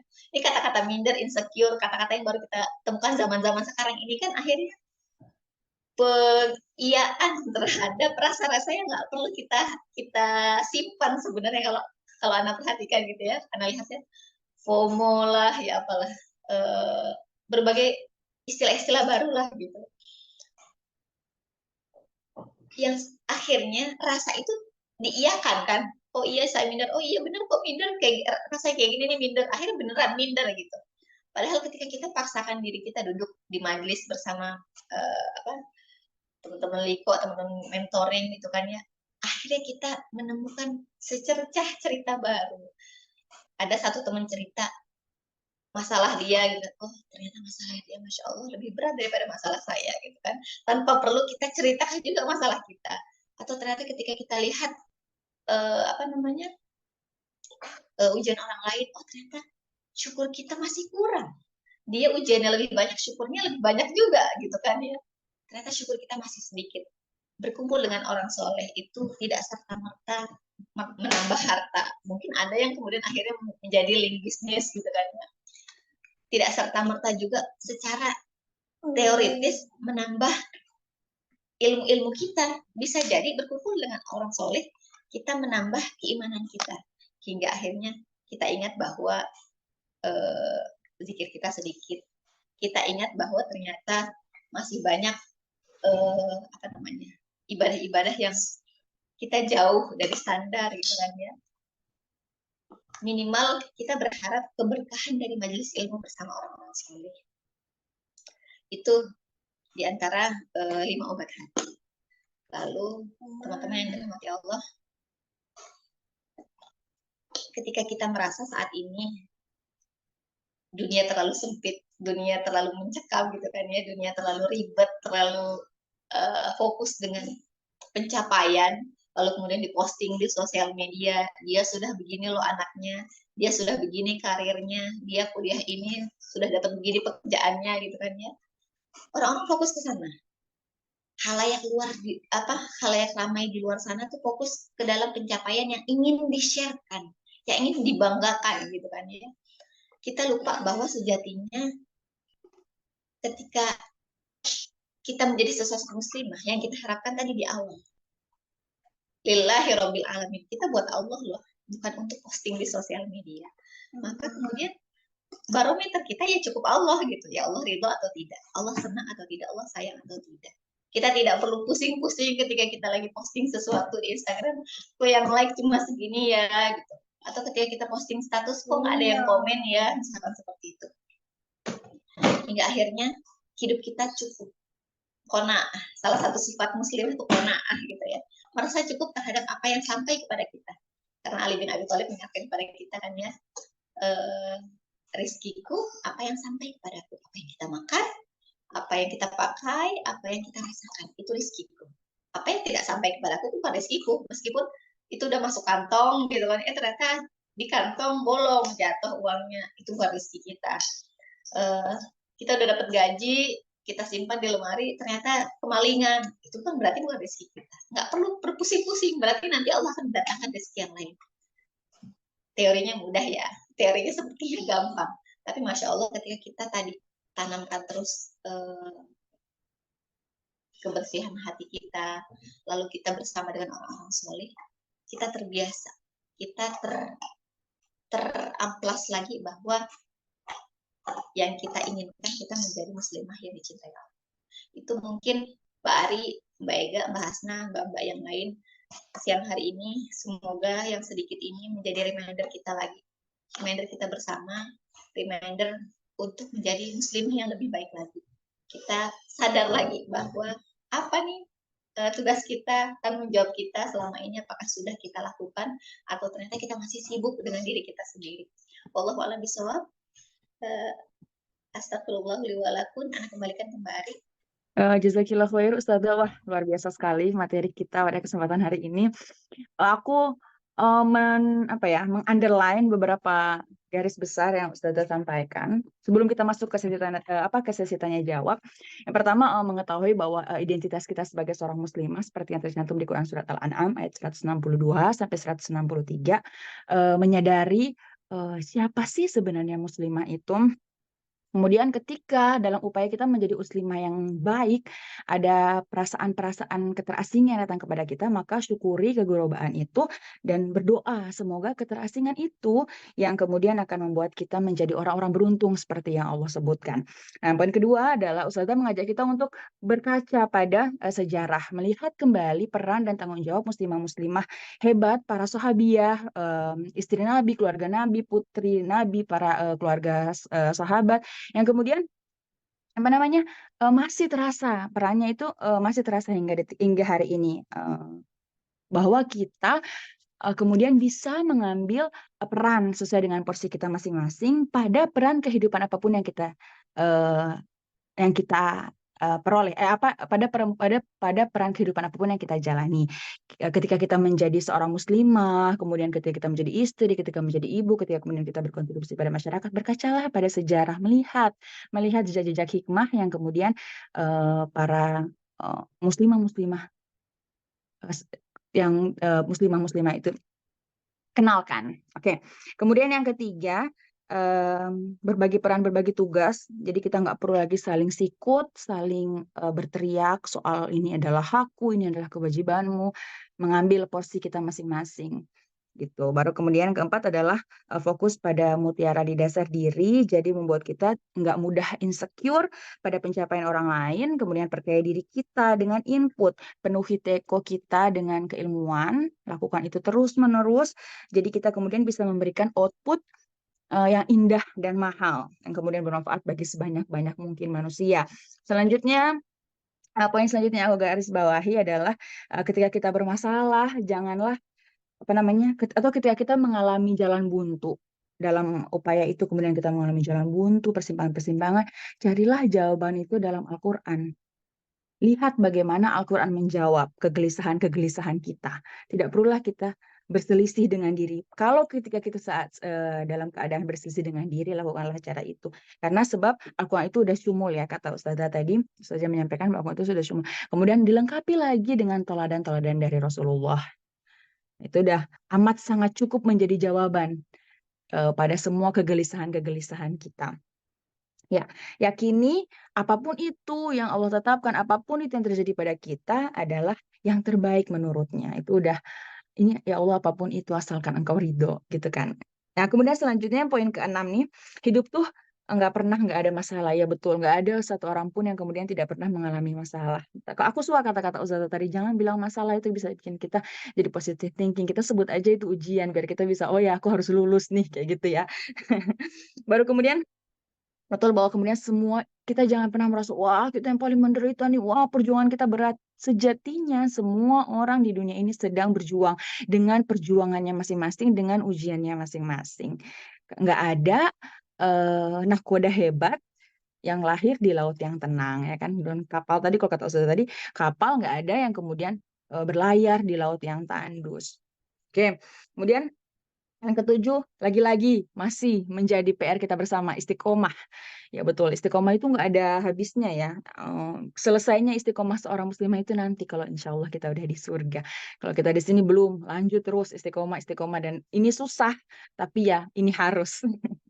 Kemudian selanjutnya, ada obat hati agar kolbu kita membawa kita terus insya Allah pada jalan keistiqomahan. Yang pertama, mentadabburi Al-Quran, kemudian membiasakan sholat pada malam hari, perbanyak puasa, perpanjang zikir, mengingat Allah, kemudian berkumpullah dengan orang-orang yang soleh. Oke, tadi Ustazah tutup dengan apapun itu barometer kita adalah Allah. Allah ridho atau enggak? Itu aja. Allah ridho atau enggak sih kalau kita melakukan ini? Nah, jadi nggak usah terlalu berpikir, atau kita pakai istilah kekinian itu, nggak usah terlalu fokus pada insecurities, karena emang itu nggak penting. Maksudnya pencapaian-pencapaian orang biarlah itu menjadi pencapaian orang lain. Kita yang harus punya apa sendiri gitu loh. Ini adalah membangun rasa qanaah, ya kata Ustazah tadi bilang, membangun rasa qanaah, kita merasa cukup dengan apa yang kemudian sampai kepada kita. Wah, itu terdengarnya seperti mudah ya, padahal pada aplikasinya ini ya Allah luar biasa susah. Oke, kita buka dengan 2 sesi pertanyaan. Ustazah, apakah langsung dijawab ini atau ditampung dulu ya sebaiknya? Langsung dijawab mungkin ya. Oke deh, baiklah. Ada yang mau bertanya? Silahkan. Oke, ini belum ada. Setelah kalau gitu aku dulu yang bertanya, aku buka. Aku ingin maksudnya ini bukan bertanya sih Ustazah, maksudnya adalah bahwa kita suka betul, kita suka kadang merasa insecure. Insecure itu dalam artian bahwa kenapa setiap orang, kita semua masing-masing punya waktu 24 jam, tapi ada orang yang kemudian 24 jamnya tuh berkualitas banget, sementara kita 24 jam kita tuh kayak nggak berkualitas dan terasa kayak, hah? Kok tiba-tiba udah ahad aja? Hah? Kok tiba-tiba udah sebulan aja gitu loh Ustazah. Kira-kira adakah penguatan dari Ustazah? Apa namanya? Maksudnya penguatan membuat kita nggak lagi insecure bahwa halo, halo, ayo bangun, wake up, kan maksudnya karena kita kejar, lakukan peranmu sebaik-baik mungkin, cari apapun itu. Karena kan kita merasa bahwa kita belum menemukan peran, Ustazah. Artinya, loh, kita nih gimana? Aku mau menyampaikan dakwah, tapi aku merasa bahwa ilmuku nggak cukup. Aku mau melakukan itu. Itu tuh harus kayak gimana, Ustazah? Ya, jazakillah. Terima kasih Mbak Ari, Masya Allah. Iya, tentang insecure dan mempersiapkan diri ya terhadap atau apa bahasanya tugas-tugas dan peran, bisa jadi kita merasa salah satu hambatan yang kita rasakan sekarang, merasa peran kita sedang banyak. Mungkin kita posisinya sebagai anak dari orang tua, istri dari suami, ibu dari anak-anak gitu kan ya. Ada yang masih jadi mahasiswa dari sebuah universitas nanti ya Bang. Akhirnya kita mesti belajar dari orang hebat lagi-lagi ya. Karena jujur anak pribadi belajar dari teori itu kita agak monoton dan tidak setergambar kita belajar dari sejarah, dari orang-orang yang sudah melakukan proses-proses itu. Ana belajar satu, kita tadi input kita kan sudah banyak, sudah siap nih ya. Akhirnya kita butuh support dari mesin support gitu ya, dari sekeliling kita. Kita sampaikan yang teman-teman punya suami, ya sampaikan ke suami. Saya mau kuliah, atau saya mau bekerja, atau saya mau berdakwah, misalnya seperti itu. Ini bagaimana? Bagaimana kita berbagi tugas? Bagaimana kemudian saya bisa masuk di sana, tapi rumah juga aman. Kita berbicara kepada support system kita. Bahkan ternyata anak-anak sendiri, gitu kan? Kita jadikan mereka support system. Karena kadang-kadang kita merasa ketika ada orang lain, kita jadikan dia tumbal alasan kita gitu. Nggak diizinin sama suami belum pulang kerja, suami nggak jawab WhatsApp gitu misalkan. Atau alasan-alasan lain, anak-anak tidur, anak-anak nggak kooperatif gitu. Kita jadikan itu semuanya support system kita gitu kan. Kalau anak kadang-kadang kayak hari ini, anak-anak mau besok siang ini ya mau ngisi nih gitu kan. Titip ya, nanti gini 1 jam, 1,5 jam, tolong gini gitu.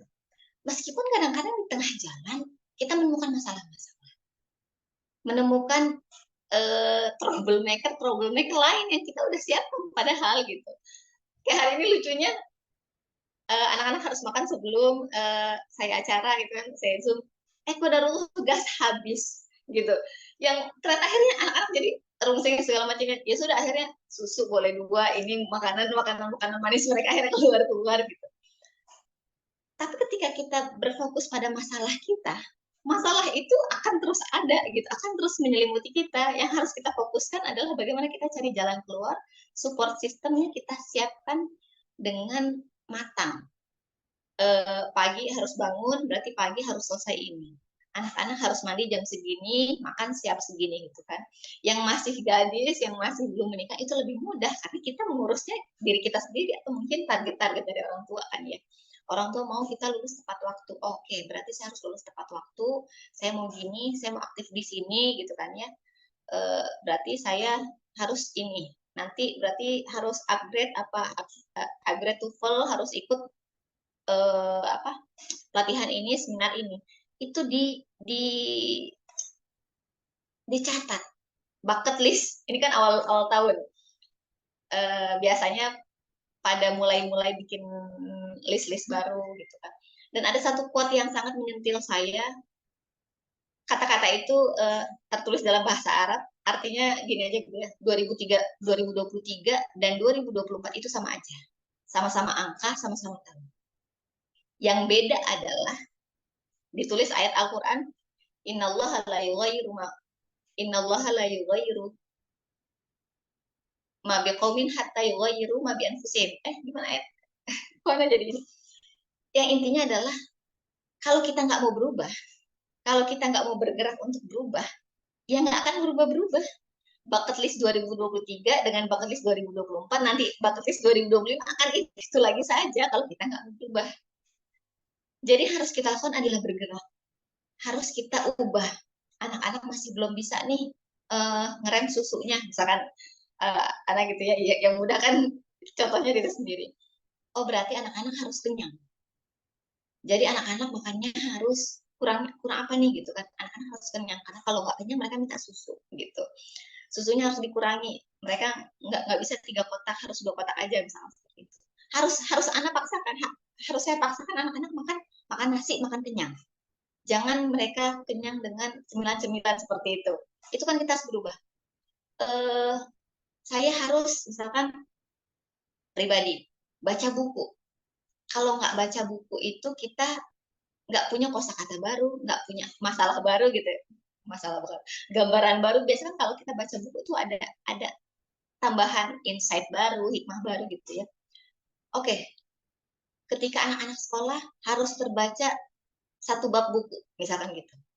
Bukunya itu ada di kamar. Jadi waiting list itu tidak hanya sebagai waiting list di atas kertas atau terpajang di jendela gitu, di dinding rumah. Ada menuju waiting list yang A, kita harus melakukan ini. Menuju list yang B, kita harus melakukan ini. Jadi jangan cuma si poin-poinnya saja. Ada progresnya yang harus kita lakukan tadi gitu kan. Oh, anak-anak kurang gini. Oke, Kak, Kakak yang kurang pelajaran ini, Kak. Yuk kita sama-sama ini. Ada apa bahasanya? Jangan hanya menjadi pertanyaan, oh kenapa ya kok anak-anak gampang marah? Oh, ya anak-anak gampang marah gitu. Karena anak-anak gampang marah berarti harus ada gitu ya, harus ada pengobatannya, harus ada jawabannya, harus ada perubahannya seperti itu. Itu mungkin yang bisa sedikit dari saya, Mbak Ari. Semoga tercerahkan sedikit yang selama ini Anda coba juga di kehidupan pribadi gitu. Oke. Ya, jazakillah Ustazah. Masih adakah? Oh, ini ada pertanyaan. Aku bacakan ya Ustazah. Assalamualaikum Ustazah, izin bertanya. Ini dari Mbak Pratiwi Dian Ekowati. Assalamualaikum Ustazah, izin bertanya. Seperti yang Ustazah sampaikan, permasalahan kembalikan kepada Allah, Rasul, Al-Quran, dan Hadis. Mohon maaf, out of the topic. Pengalaman saya, roommate saya orang Bangladesh, Muslimah. Namun saya rasa pemahaman dia berbeda dengan pemahaman saya selama ini. Pertanyaan saya, boleh nggak sih saya cuekin dia aja Ustazah? Rasanya nggak nyaman aja sih dia nyalain saya terus, bahkan untuk hal sepele. Ya Ustazah, silahkan. Mungkin orang Bangladesh itu biasanya Hanafi ya. Ini berbeda pendapatnya tentang keagamaan. Biasanya masalah-masalah syariat, sholatnya Hanafi. Ya, gitu ya Mbak Tiwi, Mbak Dian gimana nyebutnya? Nggak tahu juga sih Ustazah, cuma saya tuh lihatnya kalau dia sholat yang nggak tahu ya, maksudnya dari hal-hal sepele aja kayak misalnya wudhu nggak boleh kayak gini, nggak boleh kayak gitu. Terus habis itu sholat dia, saya mikir perasaan sholat itu kan semuanya harus ketutup ya gitu. Dia kaki emaknya kelihatan gitu. Ya, Terus Hanafi. terus habis itu Ya, apa namanya ya, jadi kayak enggak apa namanya, kamu tuh kayak gitu salah gitu. Yang bener saya kan concern sama apa amal gitu. Terus jadi kayak maksud lo apa? Amal gue salah atau gimana gitu. Jadi kayak gitu sih Ustazah. iya, iya, Mohon iya maaf. Mbak. Betul, sangat sangat dipahami dan kebayang. Memang sama seperti yang Mbak Dian sampaikan, kita masih banyak menemukan itu di masyarakat Indonesia awam di luar sana gitu. Jadi ada satu sholat begini, salah. Kok dia sholatnya kayak gitu ya? Oh, kok dia sholatnya kayak gini ya gitu ya. Dan bisa jadi kita menjadi di posisi orang tersebut di satu masalah yang kita ternyata belum juga mendalami masalah tersebut gitu. Misalkan saya nggak pernah belajar saham, tapi saya tiba-tiba ngomong tentang saham. Kok kayak gitu sih? Jangan yang ambil yang itu, saham itu tuh ntar ini lama gini-gininya banyak-banyak bohongnya gitu ya, misalnya seperti itu. Biasanya banyak bicara itu justru sedikit kan gitu ya. Padi itu kan, ilmu padi semakin berat semakin merunduk gitu. Justru kebanyakan ilmu itu malah makin takut ngomong, malah makin takut bicara.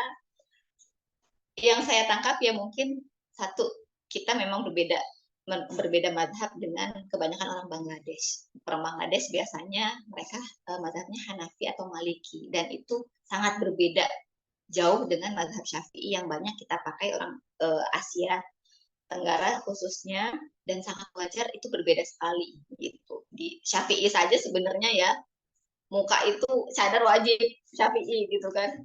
Di Hanafi kaki sholat kelihatan nggak apa-apa gitu.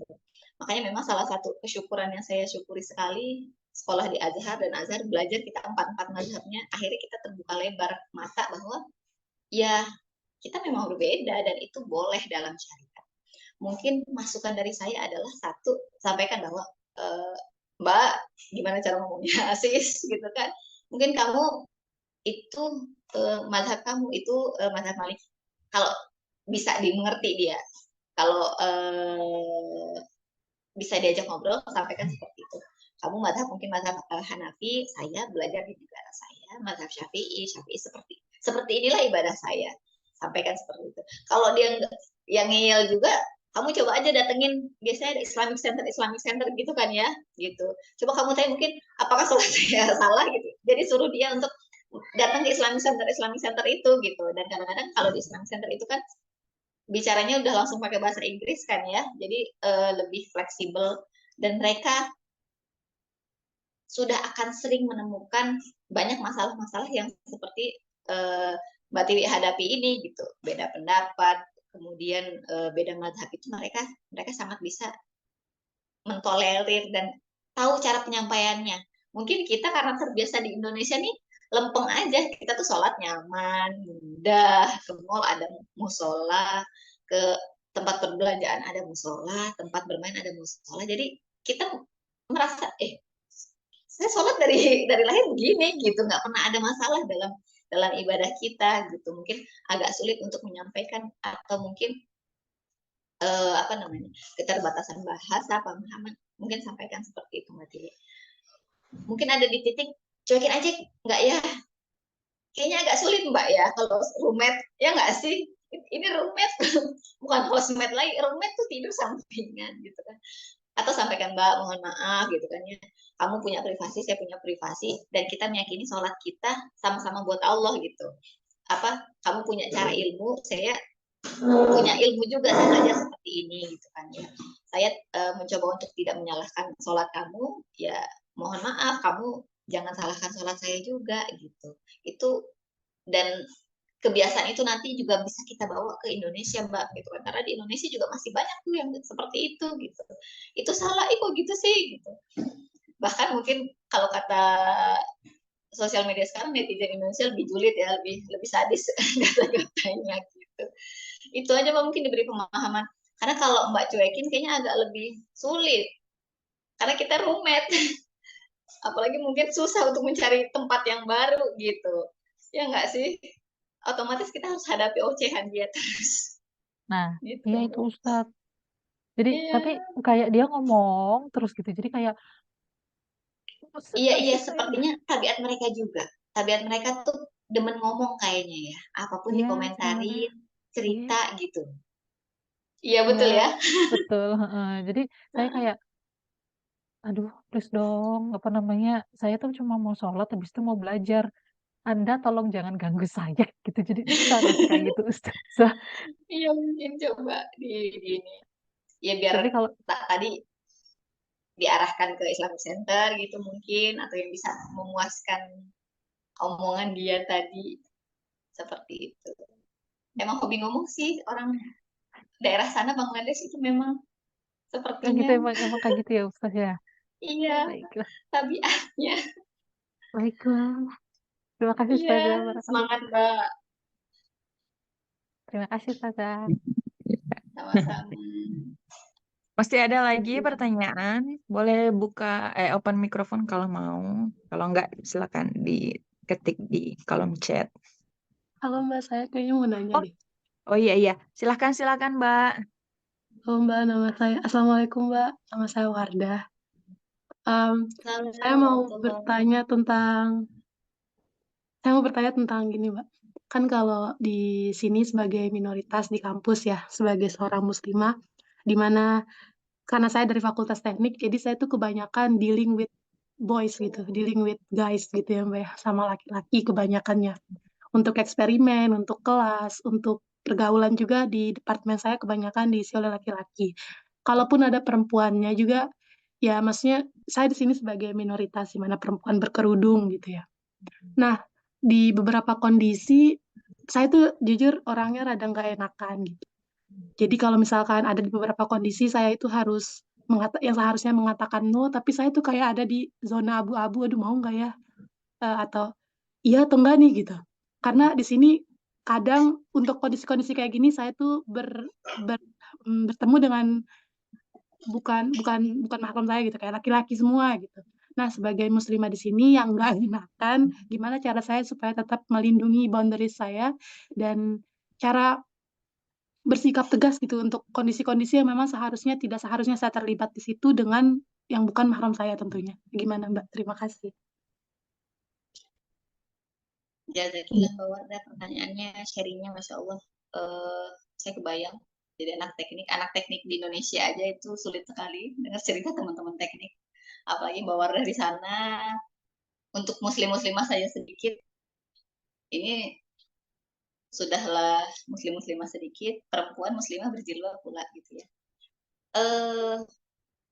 Kalau saya belajar dari beberapa teman-teman juga yang mengambil jurusan-jurusan sedikit perempuannya, Bahkan memang qadarullah kebetulan di kelas-kelas kampusnya tuh sedikit atau lingkungannya sedikit sering berbagi sharing itu kan ya kata mereka.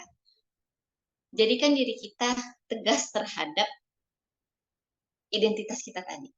Kayak pakai jilbab, ya kita pakai jilbab sebagai kewajiban kita satu. Karena nanti apa? Respon orang akan mengikuti keteguhan hati kita. Oh dia teguh kok gitu. Oh dia kayak salaman. Mungkin ada teman-teman kita yang lain di luar sana gitu, muslimah-muslimah di sana, mereka masih mau salaman dengan lawan jenis gitu. Kita gitu kan konsistenkan dan tegarkan hati kita untuk mohon maaf gitu. Bahasanya kita paksakan diri kita untuk nggak bersentuhan misalnya seperti itu. Akhirnya lingkungan kita akan melihat oh dia teguh kok, oh dia ya bahasa gampang istiqomah kok gitu, oh dia bersikukuh dengan tadi identitas dia dengan apa bahasanya pilihan hidup dia gitu untuk tidak bersentuhan. Akhirnya lingkungan kita yang ikut kepada kita. Jangankan bawa dari sana, saya di Kairo itu pernah di satu organisasi, itu organisasinya gabung dan saya punya partner cowok. Dia duduk tiba-tiba di samping saya. Kaget gitu kan ya. Sam gitu kan. Emang nggak panas pakai gamis jubah gitu kan ya. Terus di dalam gamis jubahnya ada rok, di dalam roknya ada celana panjang gitu kan ya. Enggak, kenapa harus panas gitu kan ya. Itu orang Indonesia. Dan itu orang yang juga belajar agama gitu kan ya. Itu sangat wajar orang merespon sikap kita, merespon pilihan kita itu wajar. Tapi kemudian respon mereka akan melunak ketika kita punya komitmen dan pendirian yang teguh, yang kuat. Hingga akhirnya, oke, misalkan diajak pergi gitu ya, Wardah yuk kita jalan, abis kerjaan kamu gini. Oh maaf, saya harus pulang ke rumah kalau setelah tugas karena saya harus mengerjakan ini, sampaikan seperti itu. Atau oh maaf saya nggak bisa keluar karena lewat jam malam seperti ini. Sampaikan dengan tegas dan dengan alasan. Mbak cari alasan-alasan yang semacam dibuat-buat tapi sebenarnya tidak dibuat-buat gitu. Misalkan mau video call dengan orang tua gitu. Oh nggak diizinin, harus balik, ditunggu teman di rumah misalkan seperti itu gitu kan ya. Kan itu sebetulnya dibuat-buat karena kita sebetulnya nggak pengen ikut pergi misalkan kumpul-kumpul habis bikin tugas atau kemana atau apa bahasanya makan-makan bareng tapi bawa nggak mau gitu kan.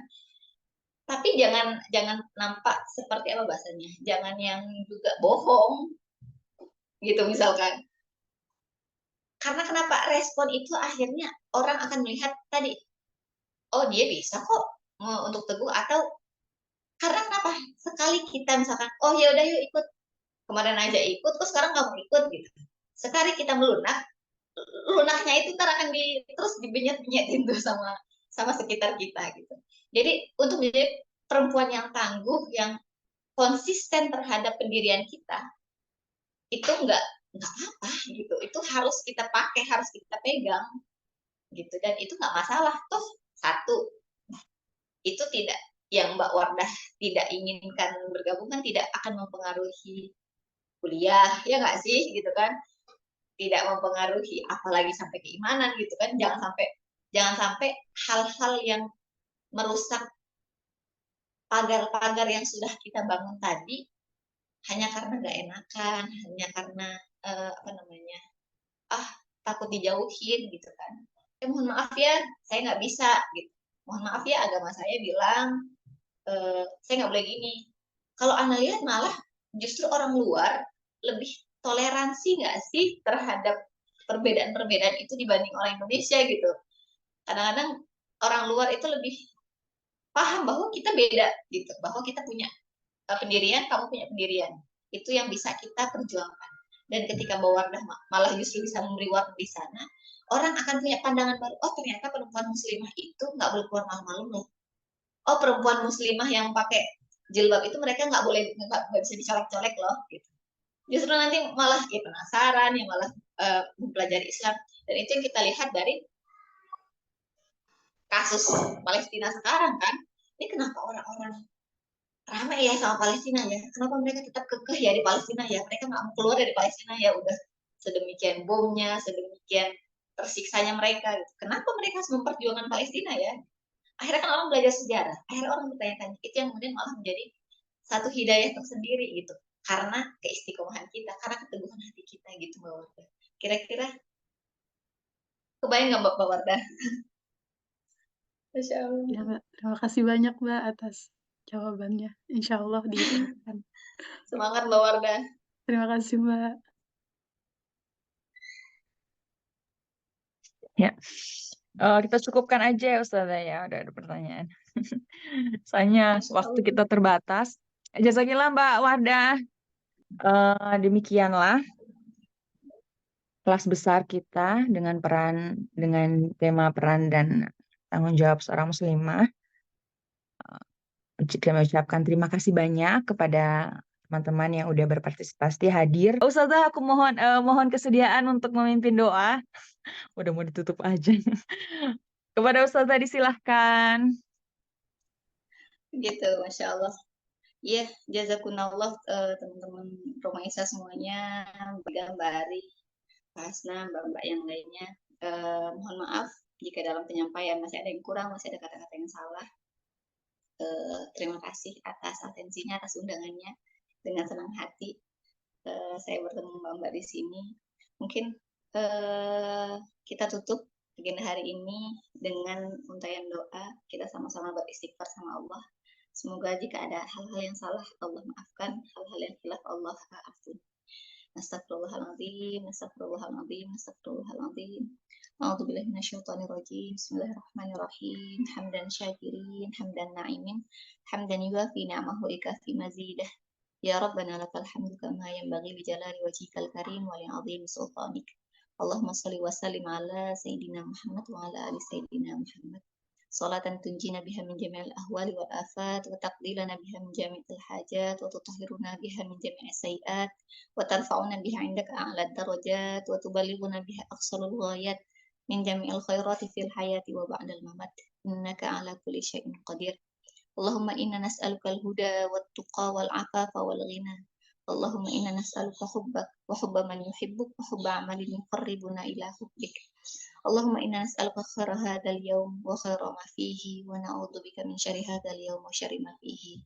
Allahumma inna nas'aluka khairal mas'alah wa khairal du'a wa khairal najah wa khairal ilmi wa khairal amali wa khairat thawab wa khairal hayat wa khairal mamat. Wa thabbitna wa thaqil mawazinana wa haqqiq imanina warfa' darajatina wa taqabbal salatina wa ighfir khati'atina wa nas'aluka al-'ula minal jannah. Rabbana hab lana min azwajina wa dhurriyyatina qurrata a'yun waj'alna lil muttaqina imama. Rabbana atina fid dunya hasanah wa fil akhirati hasanah wa qina adzabal qabri wa qina adzabal mahsyar wa adkhilnal jannata ma'al abrar. Rabbana atina fid dunya hasanah wa fil akhirati hasanah wa qina adzabal mahsyar. Subhana rabbika rabbil izzati amma yasifun wa salamun alal mursalin walhamdulillahi rabbil alamin. Dikembalikan lagi ke Mbak Ari. Ahlan Mbak. Ya, jazakillah Ustazah. Amin amin ya rabbal alamin. Demikianlah kelas besar kita pada kesempatan hari ini. Semoga pada apapun peran kehidupan yang Allah amanahkan kepada kita bisa memberikan kebermanfaatan di bumi manapun yang Allah takdirkan kita berpijak, kita tetap menebarkan manfaat. Sampai jumpa di kegiatan Rumah Isa Mengaji yang lain. Terima kasih udah hadir. Billahi fisabilil haq, fastabiqul khairat. Wassalamualaikum warahmatullahi wabarakatuh.